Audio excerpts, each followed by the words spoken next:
नमस्कार. रश्मीजित किचन चॅनेलवर आपलं खूप खूप स्वागत आहे.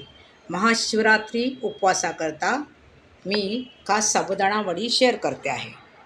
प्रथम साबुदाणा थोडा भाजून तो बाजूला ठेवावा. नंतर उकडलेला बटाटा किसून घ्यावा. त्यात बिलकुल गुठळ्या होता कामा नयेत. नंतर साबुदाणा मिक्सरला लावून तो रवाळ वाटावा. फाईन वाटू नये.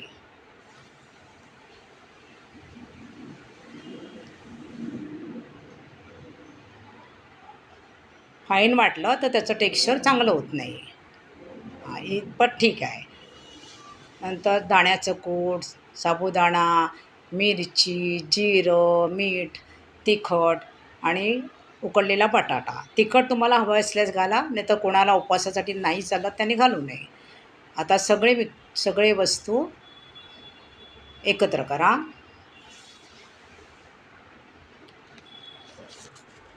त्याचा चांगला गोळा बनवा.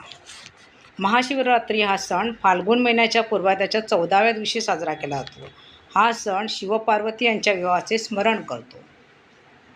तर झाला हा गोळा तयार. आता हा गोळा आपल्याला तेलाने या तुपाने ग्रीस केलेल्या ट्रेला चांगलं थापून ट्रेमध्ये तो गोळा व्यवस्थित चारी बाजूने थापून वाटीच्या सहाय्याने तो सगळीकडनं व्यवस्थित करावा आणि 1 तासासाठी फ्रीजमध्ये ठेवावा. फ्रीजमधून सेट झाल्यावर तो बाहेर काढून त्याला समान जाडीच्या वड्यात कराव्यात. तेल चांगलं गरम करावे. थोडंसं टाकून बघावे. वर आलं की तेल तयार आहे.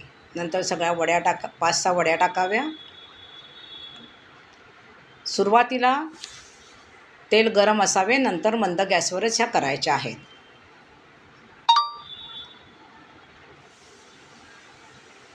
कलर सोनेरी आला आणि बुडबुडे यायचे थांबले की वड्या तयार. त्या वड्या टिश्यू पेपरवर ठेवाव्यात. मी आता दुसरी बॅच पण दाखवत आहे. अशाच वड्या पुन्हा तळून घ्याव्यात. साधारण एका वाटीमध्ये 30 वड्या होतात. बघा, ऑइल बिलकुल राहत नाही. तर अशा या वड्या तुम्ही तयार करा आणि दह्याच्या चटणीबरोबर सर्व करा. मस्त का, स्वस्त रहा. धन्यवाद.